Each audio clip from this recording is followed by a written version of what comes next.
Black black तो नहीं हो रहा है, वो स्पॉट कर दीजिए स्क्रीन पर एक बार।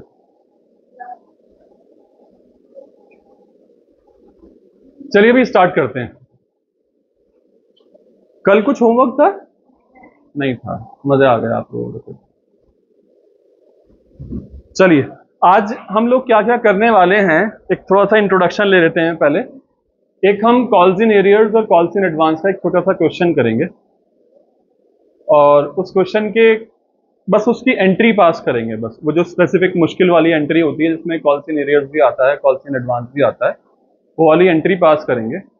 फिर उसके बाद आज हम एक ऐसा इंटरेस्टिंग टॉपिक पढ़ने वाले हैं जो आज ही शुरू होकर आज ही खत्म हो जाएगा, और आज जो लोग नहीं आए हैं उनका बहुत ज्यादा नुकसान होने वाला है। कुछ भी करके मैं वीडियो में वो एसेंस पेश नहीं कर पाऊंगा जो आप लोग लाइव समझने वाले हैं उस चीज को।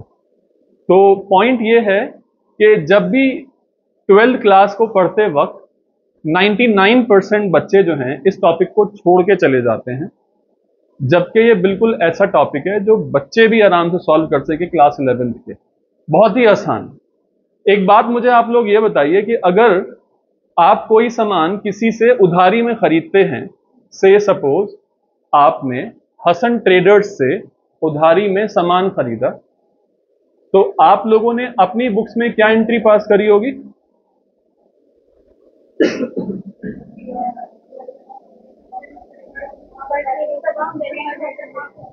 हसन ट्रेडर्स अकाउंट, हाँ, Hasan traders account debit, purchases account debit to Hasan traders. अब हसन ट्रेडर्स को कुछ दिन के बाद में आपने पैसे दिए, क्या एंट्री पास होगी? Cash account. एक मिनट के लिए सोच के देखिएगा। अभी इस सवाल को रेस करने के बाद मैं यहां से टॉपिक बदल दूंगा ताकि आप लोग इस पर थॉट डेवलप कर सकें। एक बात सोचिएगा कि आप लोगों ने अभी अभी बिल्कुल ताजी ताजी एक नई कंपनी खोली है, आप लोगों के पास कैश तो कोई है नहीं। अब आप लोग मुझसे ये कह रहे हैं कि सर हमने जो फर्नीचर आपसे खरीदा है, हमारे पास पैसे नहीं है सर, बट सर हाँ हमारे पास शानदार वाले नए नए शेयर्स हैं।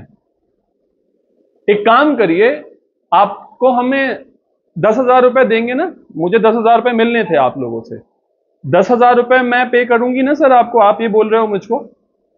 तो एक काम करती हूं सर, मैं 10,000 रुपए पे नहीं करती हूं, आपको मैं 10 रुपए वाले 1,000 शेयर्स दे देती हूं। ऐसा हो सकता है? नहीं।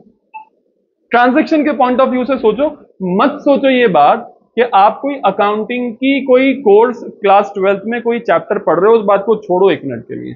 जो जहन में आप लोगों के आज तक ये बातें रही हैं, क्लास 11th में थोड़ा बहुत पढ़कर आप आए थे, या आप जब भी कोई सामान किसी से उधारी में खरीदते हो तो उसको आप हमेशा पैसा देते हो, लेकिन क्या आप ऐसा कर सकते हो या नहीं, ये आप लोगों को सोचना है। Till the time I will connect the next topic.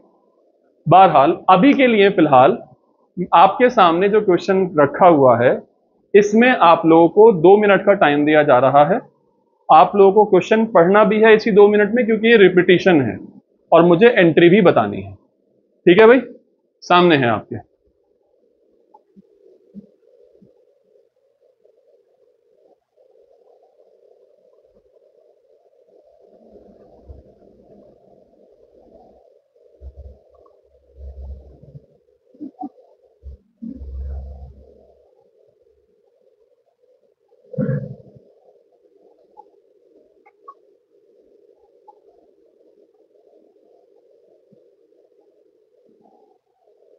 What should be the accounting entry of it?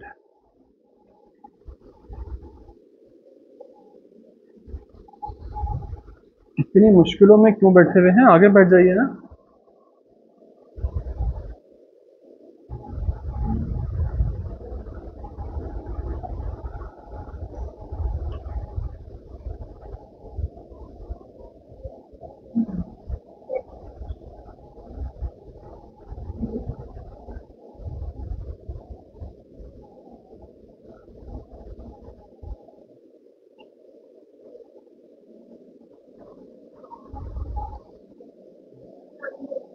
वालेकुम अस्सलाम वरहमतुल्लाह। वालेकुम अस्सलाम वरहमतुल्लाह।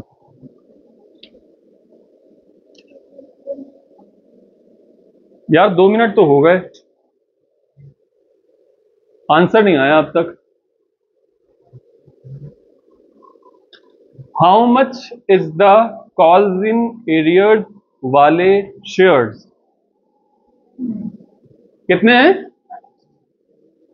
कॉल्स इन एरियर्स वाले शेयर्स? कितने हैं कॉल्स इन एडवांस वाले शेयर्स? कितने हैं कॉल्स इन एरियर वाला अमाउंट कितना है? 500 इंटू, और कॉल्स इन एडवांस वाला अमाउंट कितना है? 1000 इंटू 5। तो हमें तो पता चल गया कि जो भी एंट्री पास होगी कॉल्स इन एरियर्स में आएंगे 1500 रुपए, कॉल्स इन एडवांस में आएंगे 5000 रुपए। सही हो गई बात? फर्स्ट कॉल में कितना जाएगा? Balancing figure must B bank की फिगर। मैं तो बैंक कैलकुलेट ही नहीं कर रहा, बट आप लोग बता दीजिए मुझे। क्या 3 लाख? चेक सही। समझ में नहीं आया क्या बात चल रही? क्वेश्चन पढ़ लीजिए। मैंने भी कुछ दिन डिस्कस किया क्वेश्चन के बारे में, अभी तक कुछ भी।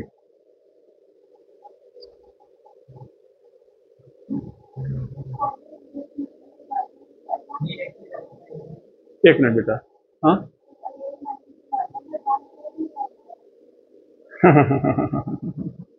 यही सब डिस्कस करना है अभी, इसलिए ही यही वजह है इस क्वेश्चन की यहाँ रखने की। It's not just the revision. इंशाल्लाह ताला सारे टॉपिक्स कवर करेंगे, कुछ एक छोटी सी चीज भी छोड़नी नहीं है इशू ऑफ शेयर्स की। आपने बेटा 3,03,500 बोला है, बिल्कुल ठीक है वो अमाउंट। एंट्री पास हो गई, क्या वो बैलेंसिंग फिगर ही आ रही है? इस एंट्री में कितने लेजर्स इस्तेमाल हुए हैं?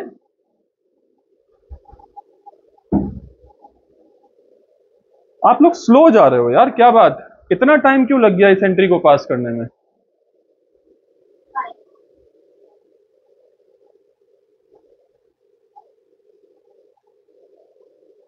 कौन से हैं?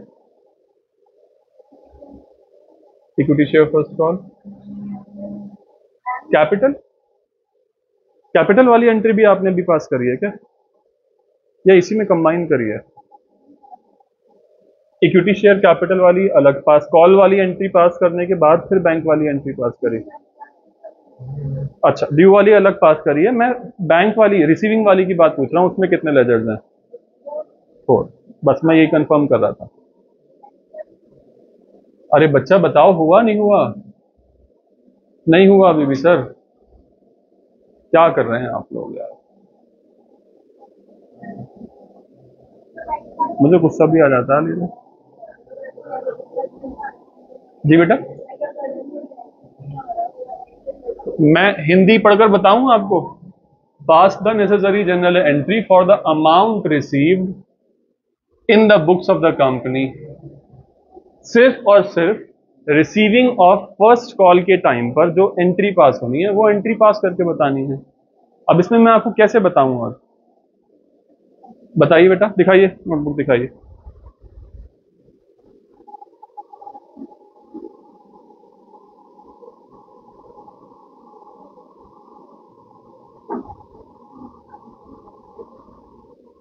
बेटा 1000 इंटू 5 15,000 कैसे हो गए?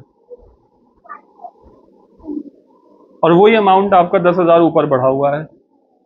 3,30,3,500 ठीक है आंसर। 1 लाख इंटू 5 इज 5,000 ना। और तो वो ऊपर बैंक वाली एंट्री जो है 3 13 गलत हो रही है, फिर वो आपकी 3,03,500 होनी चाहिए वो। चलिए भाई सफिशिएंट, आई थिंक मैंने बहुत ज्यादा टाइम दे दिया। आप लोग अगर खुद से पार्टिसिपेट नहीं कर रहे हैं ना बेटा, तो मैं आपको बता रहा हूं, यहां पर आप लोग आकर अपना नुकसान ही कर रहे हो, टाइम वेस्ट कर रहे हो, कुछ भी नहीं होगा। अब हम लोग इश्यू ऑफ शेयर्स के लास्ट टॉपिक को कवर करने वाले हैं वेरी सून। आज बस एक छोटा सा टॉपिक मैं कवर करूंगा, फिर कल को मैं लास्ट टॉपिक शुरू कर दूंगा, for feature and re issue. उसके बाद कुछ बचा नहीं है। और इस स्टेज पर आने के बावजूद अगर आप calls in arrears and calls in advance को नहीं डील कर पा रहे हैं, तो ये आप लोगों का कसूर है, क्योंकि अभी तक भी वीडियोस मैंने डिलीट नहीं करी है। जाकर चेक कर लो, सीरीज वाइज नंबरिंग वाइज सब वीडियोस अवेलेबल हैं। बहरहाल सामने देखो, किस किस का ये आंसर नहीं आ सका, हाथ उठाइएगा। आप तो खैर अभी अभी आए हो, क्यों इतना टाइम काहे को लगा रही हैं, बताइए क्या गलती कहां पर हुई, दिखाइए। मैंने अभी अभी आप लोगों से पूछा कॉल्स इन एरियर्स वाले शेयर्स कितने हैं, इसमें देख के बताओ, मैं कुछ नहीं पढ़ रहा अभी। 500।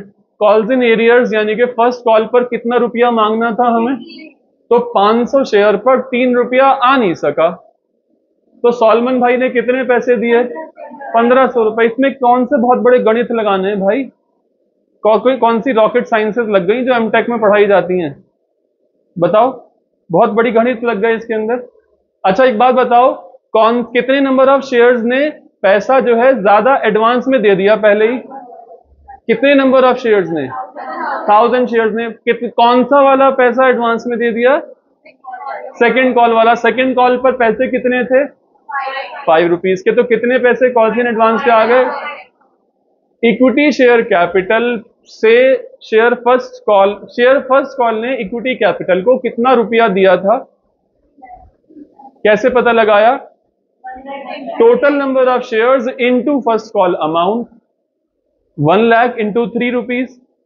तो हमें मालूम चल गया कि फर्स्ट कॉल को 3 लाख रुपया पहुंचना है, जिसमें से कॉल्स इन एरियर डेबिट है 1500 का, कॉल्स इन एडवांस क्रेडिट पर है 5000 रुपीज का। Balancing figure must be the balancing figure, balancing figure must be the banking figure, that comes out to 3,03,500। But यहां पर बैलेंसिंग फिगर निकालने के बाद हमें खामोश नहीं बैठना, हमें बैलेंसिंग फिगर लिखने के बाद में फिर भी दोबारा से क्रॉस चेक करना है कि हाँ भाई हम लोगों को 1 लाख शेयर पर 3 रुपए 3 लाख आने थे, उसमें से 5000 बढ़ती आए हैं, कितना हो गया 3 लाख 5000 आने चाहिए थे, बट उसमें से 1500 रुपए नहीं पहुंचे, तो कितना हो गया 3 लाख 3500। बहुत बहुत मुश्किल क्वेश्चन है, क्या कर रहे हो बेटा, ये सब चीजें ठीक होनी चाहिए। जो हुआ पीछे बेटा, आप समझ में आया आपको।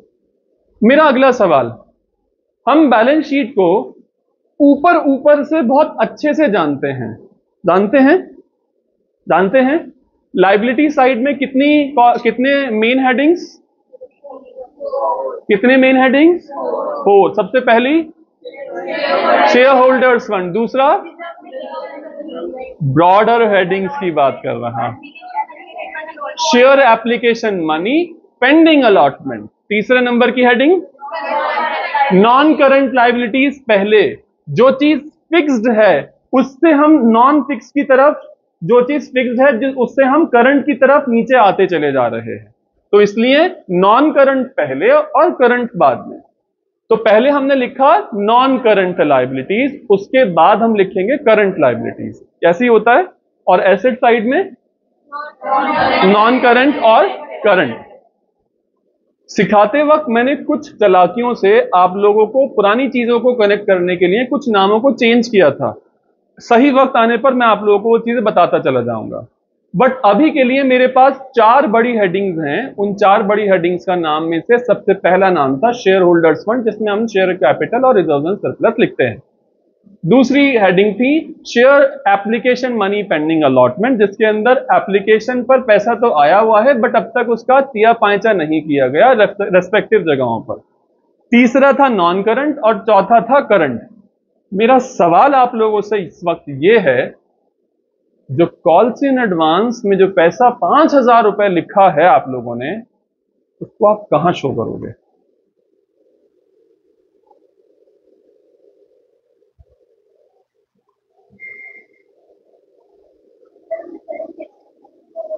Is that your asset? Is that your reserve? Is that your accumulated profits?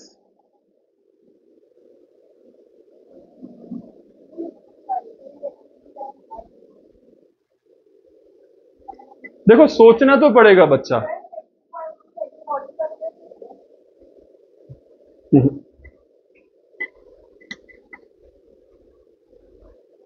ये हेडिंग्स किसी भी फॉर्म में, ब्रॉडर हेडिंग्स किसी भी फॉर्म में मॉडिफाई नहीं करी जा सकती। It's a schedule that has to be followed.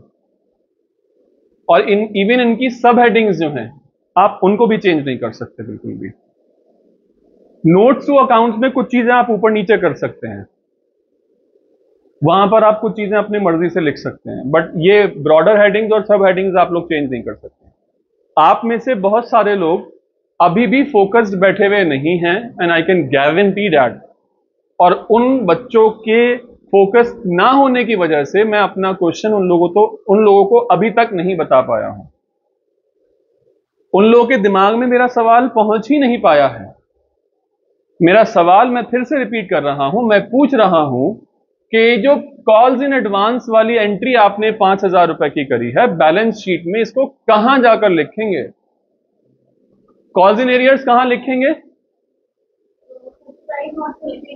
Subscribe not fully paid में से नीचे जाके कॉल्स इन एरियर्स माइनस कर दिया जाएगा। कॉल्स इन एडवांस का क्या करेंगे? कहां पर?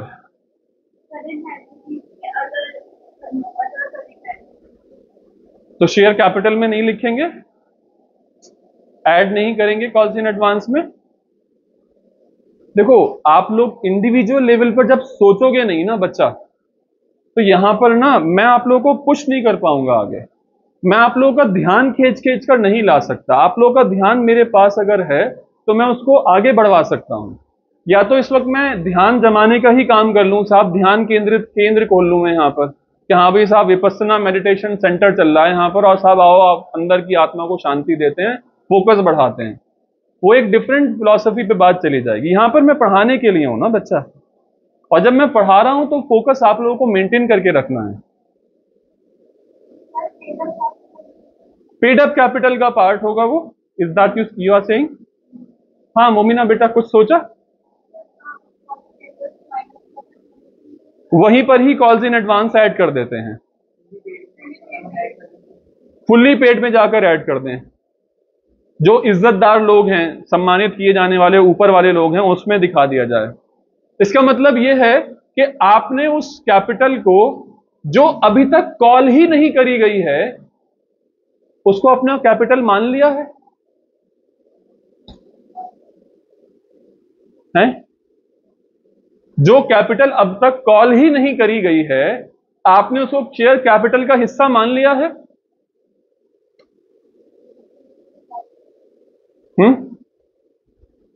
देखो, वार्तालाप करो इस बात से, आपको जवाब खुद ही मिल जाएगा। Is that your the part of the capital और is it just a mere liability to you? बताओ, सोच के बोलो, सोच के बोलो।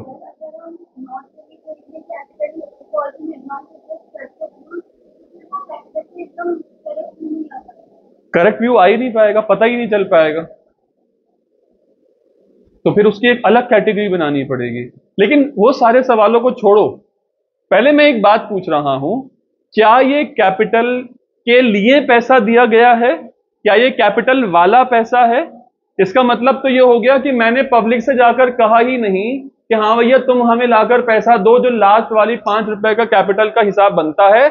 मैंने मांगा ही नहीं किसी से, और वो जो 5 रुपए किसी साहब से आ गए, मैंने कहा हाँ चलो कोई बात नहीं, ये तो कैपिटल का ही होगा, मैं अभी के अभी इसको कैपिटल में ट्रांसफर कर देता हूं। Is that you are doing? Are you transferring this amount of ₹5,000 to the capital account?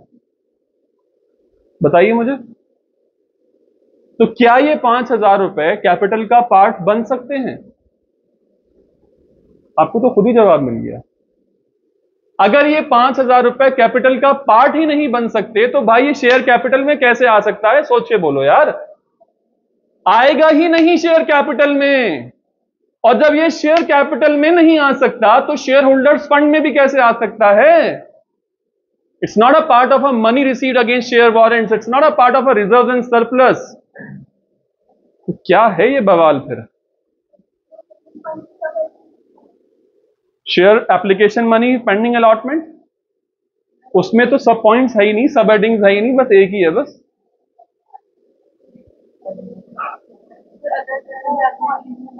Exactly, it's the part of a other liability. सवाल ये होता है, it's a part of a non current liability और a current liability? अब बोलो, बोलो। Current liability. अभी क्या, अभी 12 महीनों से पहले पहले सेटल कर लेंगे ना इसको। सही बात। तो अदर करंट लाइबिलिटी में, नॉन करंट करंट लाइबिलिटीज में अदर करंट लाइबिलिटीज जो लास्ट हेडिंग है उसके अंदर दिखाया जाएगा कि साहब कॉल्स इन एडवांस आया हुआ है। It will not constitute as a part of a share capital, mind it here.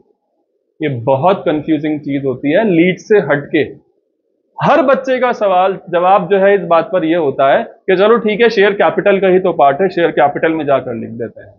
ऐसा नहीं होगा इस केस में। समझ में आई बात? समझ में आई बात? तो यहां पर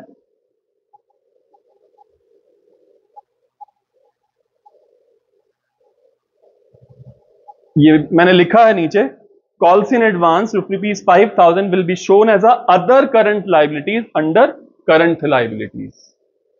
ये बात याद रखने के लिए है।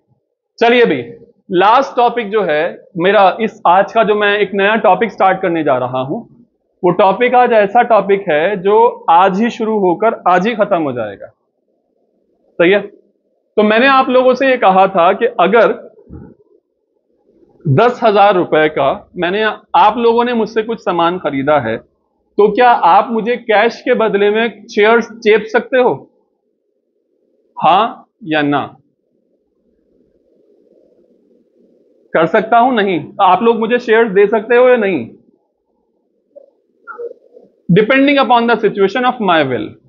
मैं क्या सिचुएशन, मैं क्या अपनी इसमें मर्जी जाहिर कर रहा हूं, इस पर डिपेंड करती है ये बात। अभी जो हम लोगों को क्वेश्चंस करने हैं, वहां पर कंपनी के जो नए डायरेक्टर्स बनाए गए हैं, नई कंपनी के जो डायरेक्टर्स बनाए गए हैं, वो हर चंद ये कोशिश करते हैं कि उनके कैश जो है कम से कम उनका खर्च हो। और क्योंकि उनकी कंपनी की एक स्टेबल पोजीशन अभी तक नहीं आ पाई है सामने, इस वजह से वो लोग ये चाहते हैं कि हम लोग अपने शेयर्स बेच बेच के अपना पैसा काम कर लें, and that is also allowed, but for the limited situation. हर जगह पर नहीं कि साहब चाय वाले को शेयर बेच दिए, सफाई वाले को शेयर बेच दिए, ऐसा नहीं होगा। कुछ जगहों पर वो काम कर सकते हैं। मुझे एक बात बताइए, कंपनी जब शेयर्स इशू करती है तो उसको कंपनी को इनकॉर्पोरेट करते वक्त आप लोगों को क्या क्या लगता है, क्या क्या खर्चे होते होंगे? जरा आप मुझे बताएंगे please.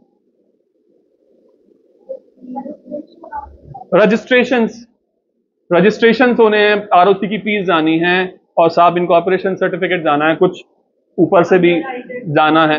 Absolutely correct. Under writers को कुछ हमने कमीशन एग्री करके रखा हुआ होगा, इसीलिए तो वो लोग हमें लायबिलिटी उठाने को तैयार है इंश्योरेंस की हमारी, वो कि भैया ठीक है कोई बात नहीं, अगर तुम्हारे एप्लीकेशंस, तुम्हारे सब्सक्रिप्शंस अगर अलॉट तुम्हारे इशू से कम गए तो वी विल बेयर इट। तो उन्होंने कहा भी तो है, इसीलिए वो लोग कुछ ना कुछ कमीशन चार्ज करेंगे हम लोगों से। ठीक है, और कुछ बताइए। हाँ, इन्वेंट्री को बोलूं या जनरल एसेट्स बोल दूं? फर्नीचर के लिए कुछ लिमिटेड, वो तो जब हमारा बिजनेस शुरू होगा इन्वेंट्री तो हम तब खरीदेंगे ना। अभी तो फिलहाल मशीनरीज वगैरह खरीदनी होंगे, फिक्स्ड एसेट्स खरीदने होंगे, हो सकता है थोड़ी बहुत रेगुलेट करने के लिए इन्वेंट्री भी हमें चाहिए हो। और कुछ? Advertisement, absolutely correct. और कुछ? पार्टिसिपेट नहीं कर रहे, मजा नहीं आ रहा पढ़ाने में आज। ये चीज जितना ज्यादा समझकर करोगे ना, मजा आएगा उसमें उतना ही आपको। मार्केट रिसर्च पहले से करके बैठे हुए थे, तभी उन लोग इस झमेले में आकर पड़े हैं कि कंपनी को इनकॉर्पोरेट करना है। मैं आप लोगों को बता दूं, जो कंपनी को इनकॉर्पोरेट किया जाता है उस पीरियड से लेकर उसके सर्टिफिकेट ऑफ इंप्लीमेंटेशन तक, जो बीच में जो पीरियड होता है, उस पीरियड में डायरेक्टर्स अपनी जेब से पैसा खर्च करते हैं, और वो पहले डायरेक्टर्स को क्या पुकारा जाता है? प्रोमोटर्स। तो उनको प्रोमोटर्स पुकारते हैं, और वो जो खर्चा हुआ होता है वो कंपनी की रीढ़ की हड्डी है, उस खर्चे को क्या बोलते हैं? ये सारे खर्चे जो मैं कह रहा हूं, फिक्स्ड एसेट्स खरीदने की बात मैं नहीं कह रहा, लेकिन जो भी एडवर्टीजमेंट की बात मैम ने बोली, जो भी बात मैम ने बोली आरओसी की फीस के लिए, जो भी नॉमिनल अकाउंट्स के हेड्स होंगे, उन खर्चों को क्या बोला जाता है? कंपनी की एग्जिस्टेंस में आने से पहले पहले कंपनी के लिए जो खर्चा किया गया है, उस खर्चे को क्या पुकारा जाता है? मेरा ये सवाल है। कौन कर रहा है वो खर्चा? प्रोमोटर्स कर रहे हैं, नए वाले डायरेक्टर्स कर रहे हैं, लेकिन उस खर्चे को क्या बोला जा रहा है? सर, उनकी तो कंपनी की अभी प्रॉफिट एंड लॉस अकाउंट बनाया ही नहीं जाएगा, क्योंकि कंपनी तो अभी एग्जिस्टेंस में है ही नहीं, लेकिन खर्चा उनके हेड पर हुए चले जा रहा है। उस खर्चे को क्या बोला जाता है? इनकॉर्पोरेटेड कॉस्ट नहीं। You are very close, try करती रहिए। और कंपनी की पैदाइश होने से पहले के खर्चे को क्या पुकारते हैं? बोलो बोलो बोलो। Cost of incorporation. It's called as preliminary expenses. पढ़ा था? प्रीलिमिनरी एक्सपेंसेस पढ़ा हुआ होगा, डेफिनेटली पढ़ा हुआ होगा, क्लास 11th में पढ़ा होगा आप लोगों ने। प्रीलिमिनरी एक्सपेंसेस ये कौन करते हैं? किसके बिहाफ पर करे जाते हैं? कंपनी के पैदा होने से पहले पहले, इस तारीख से पहले पहले यहां पर सारे प्रोमोटर्स ने खर्चा कर दिया। क्यों किया? ताकि ये वजूद में आ सके। अब ये आगे यहां पर कंपनी जिंदा होने के बाद इस खर्चे को क्या मानेगी? ये हमारे एक्यूमुलेटेड लॉसेस पकड़े जाते हैं, और इसीलिए टी शेप्ड बैलेंस शीट में एसेट साइड में सबसे नीचे लिखा जाता है preliminary expenses to the extent not written off. ये एक बहुत तवील बात है, हम कभी बाद में डिस्कस करेंगे। बहरहाल मेरा सिर्फ इस वक्त आप लोगों के सामने ये बात लाने का मकसद ये था कि मैं आपको बता सकूं कि प्रीलिमिनरी एक्सपेंसेस क्या होते हैं। ठीक है, अब मुझे एक बात बताओ, ये एक्सपेंसेस करे किसने? अब कंपनी वजूद में आ गई, कंपनी वजूद में आ गई। अब कंपनी वजूद में आ गई तो कंपनी का अकाउंटेंट भी आ गया इस मूवमेंट के बाद, ठीक है ना? इस मूवमेंट के बाद अब वो एंट्री पास कर रहा है। क्या एंट्री पास करे? In the books of company, in the books of company preliminary expenses account debit to promoters account. समझ में आई ये बात? नहीं आई? किसने दिया ये पैसा? इसके पास से कैश गया क्या? इसके पास से कैश गया क्या? ये बात समझ में आई? नहीं? किसको समझ में नहीं आई? हाथ उठा दीजिए प्लीज।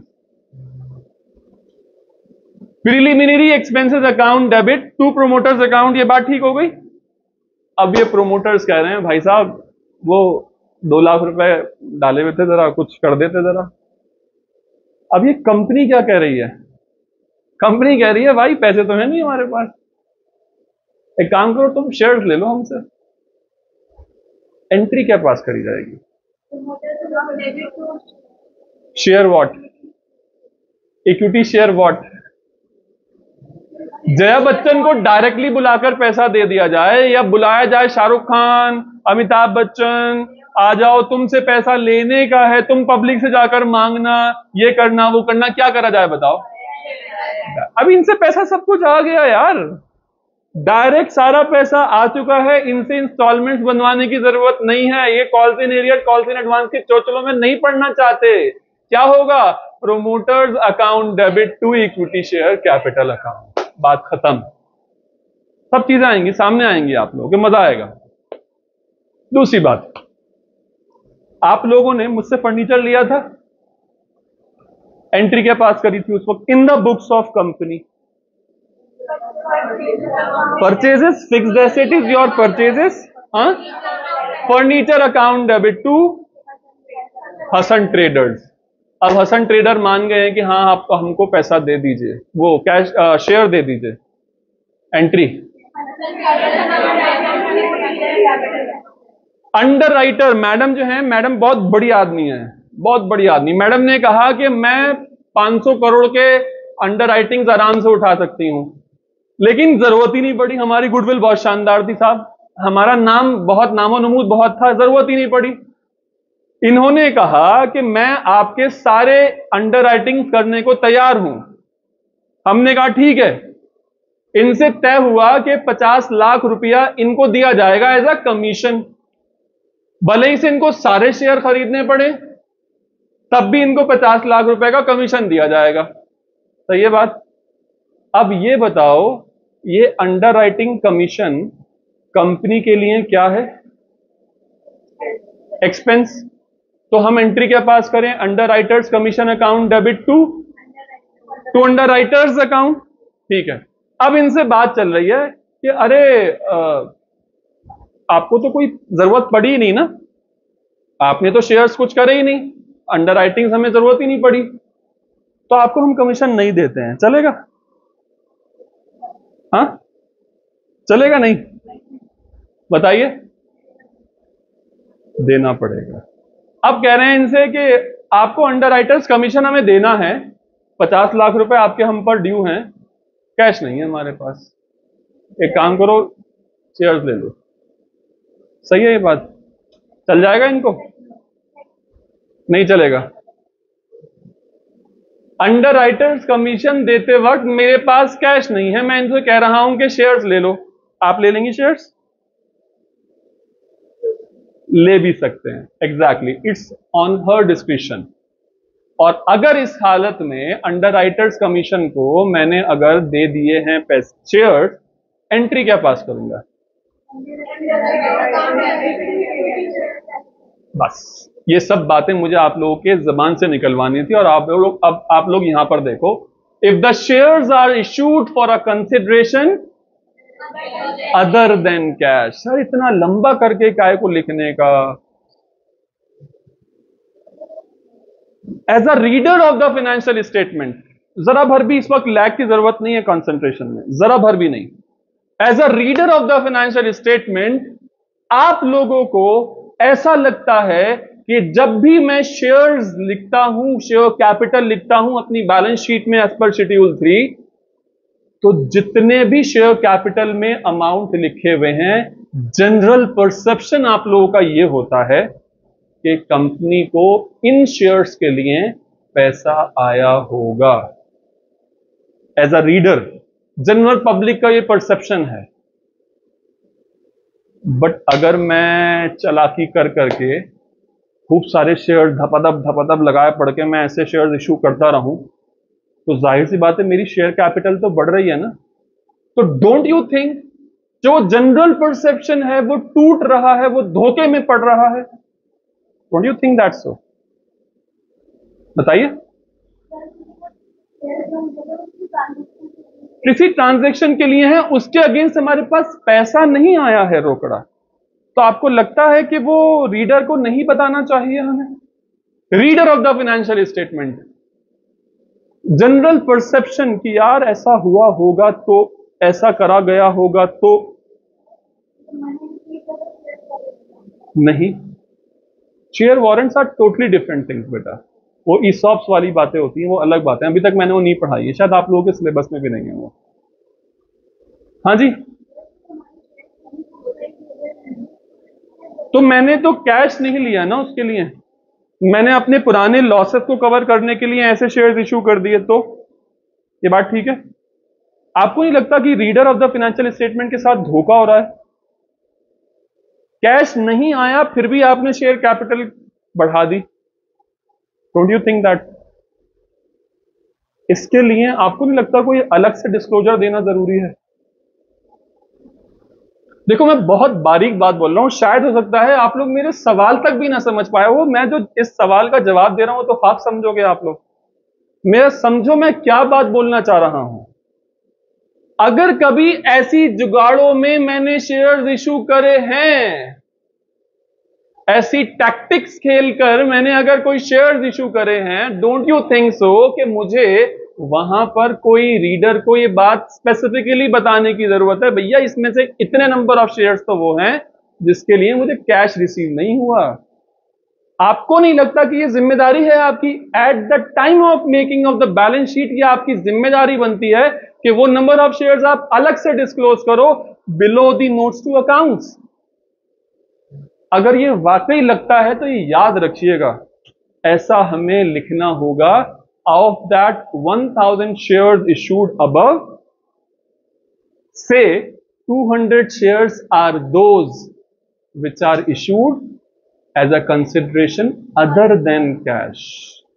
बस एक छोटी सी लाइन एक अच्छा डिस्क्लोजर दे देगी और यहां पर वो लोग 100 आउट ऑफ 100 पा जाएंगे जिन लोगों ने 100 के सपने देखे। ये छोटी सी लाइन अगर आपने नहीं लिखी, आप लोग 99 पर जाकर रुक जाएंगे। समझ में आ रही है बात मेरी? तो जो लोग 100 के सपने देख रहे हैं, ये बात उन लोगों के लिए है, बाकी लोग इग्नोर कर सकते हैं, कोई बात नहीं।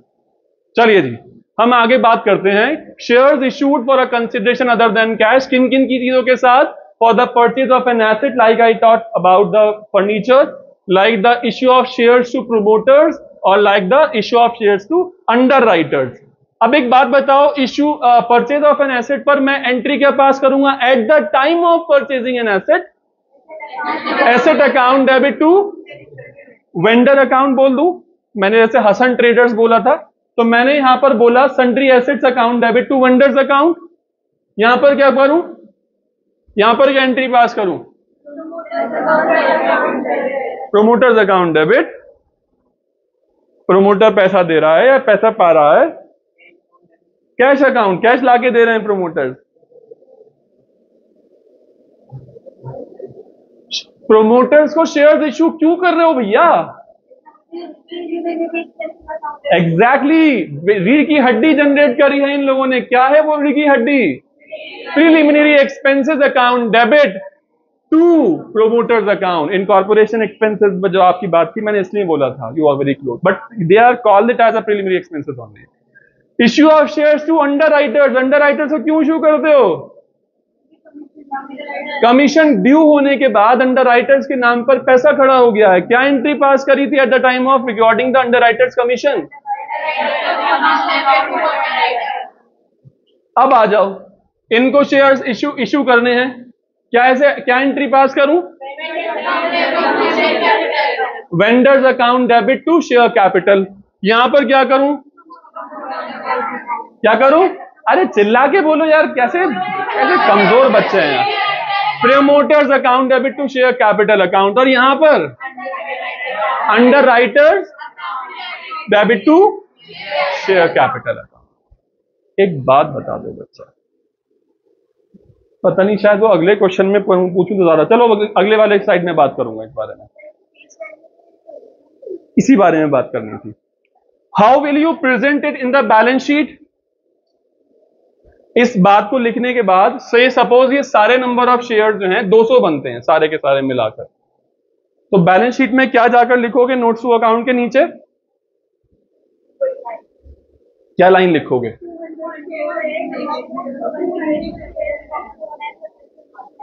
देखो कैसे लिखा हुआ है, इसमें उन्होंने 1 लाख शेयर्स की बात करी हुई है। Of the above 1 lakh equity shares have been issued pursuant to a contract for a consideration other than cash। इतनी डिफिकल्ट लैंग्वेज नहीं लिख सकते हो तो ये बात भी लिखकर काम चल जाएगा। Of the above shares are issued as a consideration other than cash. ये पर्सुएंट वर्सुएंट की बात लाजमी नहीं है, अच्छा है अगर ऐसा लिख लो तो। ओके, एक बात है, यही चीज अभी मैं कंटिन्यू कर रहा हूं आगे के लिए।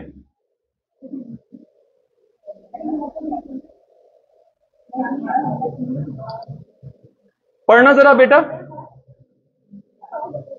पढ़ना जरा बेटा। न्यूटन लिमिटेड, प्लीज यार बातें नहीं करो प्लीज, इस वक्त बहुत इंपॉर्टेंट है, बिल्कुल मैं इस वक्त बर्दाश्त नहीं कर सकता बातें। Newton limited purchase machinery for 6 lakh rupees, 6 lakh from royal limited. ठीक है साहब।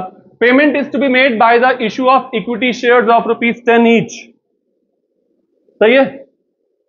Calculate the number of shares to be issued to Royal Limited if the shares are issued at par, par हैं? तो कितने नंबर ऑफ शेयर्स हियर? हाँ,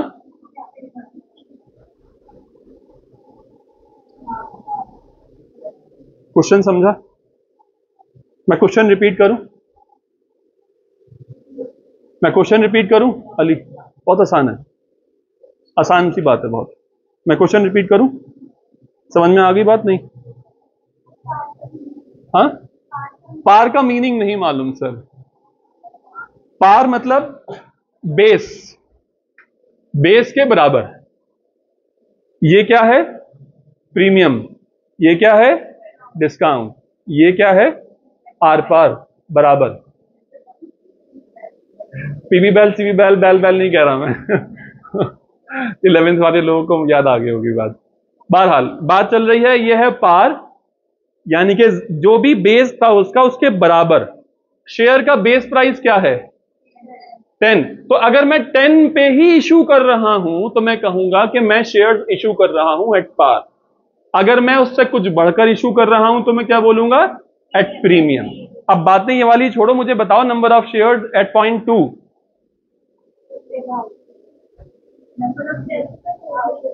number of share same रहेंगे।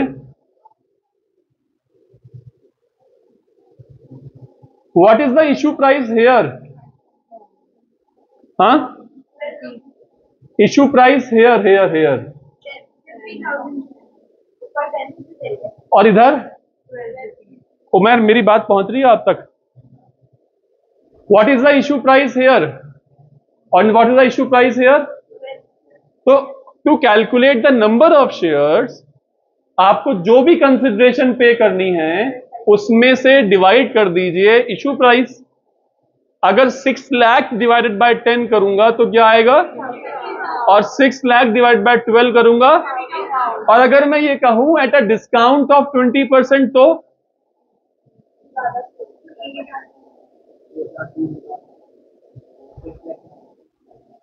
कुछ points में आएगा answer I think. 6 lakh divided by कितना, तो कितना होगा वो? 75,000। कितने लोगों को ये बात समझ में नहीं आई? क्योंकि ये बात बहुत जरूरी है बेटा। अगर मैं शेयर प्राइस, मैं बोल रहा हूं बेटा, अगर मैं शेयर प्राइस को पार पर रखता हूं, अगर मैं शेयर प्राइस को पार पर रखता हूं तो what is the issue price? इस 10 रुपीज। मुझे पैसे कितने देने थे total? 6 lakh. 6 lakh divided by 10 रुपए वाली टॉफी कितनी दे दूं? 60,000। 6 लाख फिर से देने हैं, बट अब 12 रुपए वाली टॉफी देनी है। कितनी दे दूं टॉफी? कितनी टॉफी दे दूं? 6 लाख डिवाइडेड बाय 12। अब मैं कह रहा हूं मैं 8 रुपए वाली टॉफी देना चाह रहा हूं। हाँ, 75,000 हो गई बात। जरा चेक करो।